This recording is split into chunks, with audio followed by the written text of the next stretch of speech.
Hello friends, ನೀವು ನೋಡಿ ಕಂಪ್ಯೂಟರ್ನ ಎಷ್ಟು ಟೈಪ್ ಆಗಿ ಶಟ್ ಡೌನ್ ಮಾಡ್ತೀರಾ ನೀವು ನೋಡಿ. ನೀವು ಮಾಡ್ತೀರಾ 1-2 ಟೈಪ್ ಶಟ್ ಡೌನ್ ಮಾಡ್ತೀರಾ. ಓಕೆ, ನಾನು ಇವತ್ತು ನಿಮಗೆ 3 ಟೈಪ್ ಹೇಳ್ಕೊಡ್ತೀನಿ. ಯಾವುದಾದಂದರೆ ಒಂದೇದು ನೋಡಿ, ಫಸ್ಟ್ ನೀವು ಕರ್ಸರ್ನ ಇಲ್ಲಿ ವಿಂಡೋಸ್ ಕಡೆ ತೊಗೊಂಡು ಹೋಗ್ತೀರಾ. ನೋಡಿ, ಕರ್ಸರ್ನ ಎಲ್ಲಿ ತೊಗೊಂಡೋಗ್ತೀರಾ, ವಿಂಡೋಸ್ ಕಡೆ ತೊಗೊಂಡು ಹೋಗ್ತೀರಾ. ಇಲ್ಲಿ ಆಪ್ಷನ್ ಕಾಣ್ತಿದೆಯಲ್ಲ ಪವರ್, ಇಲ್ಲಿ ಪವರ್ಗೆ ಓಪನ್ ಕ್ಲಿಕ್ ಮಾಡಿ ಇಲ್ಲಿ ಶಟ್ ಡೌನ್ ಅಂತ ಕ್ಲಿಕ್ ಕೊಡ್ತೀರಾ. ಹೌದಾ, ಶಟ್ ಡೌನ್ ಆಗುತ್ತೆ.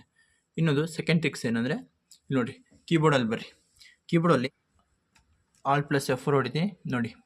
ಇಲ್ಲಿ ಓಕೆ ಕೊಟ್ಟರೆ ಶಟ್ ಡೌನ್ ಆಗುತ್ತೆ. ಓಕೆ, ಈಗ ನಾನು ಸದ್ಯಕ್ಕೆ ಮಾಡ್ಕೊತೀನಿ, ಕ್ಯಾನ್ಸಲ್ ಮಾಡ್ಕೊತೀನಿ. ಇನ್ನೊಂದು ಲಾಸ್ಟ್ 3ನೇ ಟ್ರಿಪ್ ಕೊಡಬೇಕಲ್ಲ, ಅದಕ್ಕೆ ಕ್ಯಾನ್ಸಲ್ ಮಾಡ್ಕೊಂಡೆ. 3ನೇ ಟ್ರಿಕ್ ಏನಂದರೆ ಕೀಬೋರ್ಡಲ್ಲೇ ಇದೆ ಶಾರ್ಟ್ಕಟ್. ಏನಂದರೆ Windows+X ನೋಡಿ, Windows+X ಮತ್ತು 2 ಸತ ಇವನ್ನ ಟ್ಯಾಪ್ ಮಾಡಿ. ಒಂದು ಸತ ಮಾಡಿದೆ ನಾನು, ಇನ್ನೊಂದು ಸತ ನೋಡಿ ಶಟ್ ಡೌನ್ ಆಯಿತು. ಓಕೆ, ಇದೇ ಥರ 3 tips and tricks computer courses ಬೇಕಾದರೆ ನಮ್ಮ ಚಾನಲ್ನ ಫಾಲೋ ಮಾಡ್ಕೊಳ್ಳಿ ಫ್ರೆಂಡ್ಸ್. ಓಕೆ ಫ್ರೆಂಡ್ಸ್, ಎಲ್ಲರಿಗೂ ನಮಸ್ಕಾರ.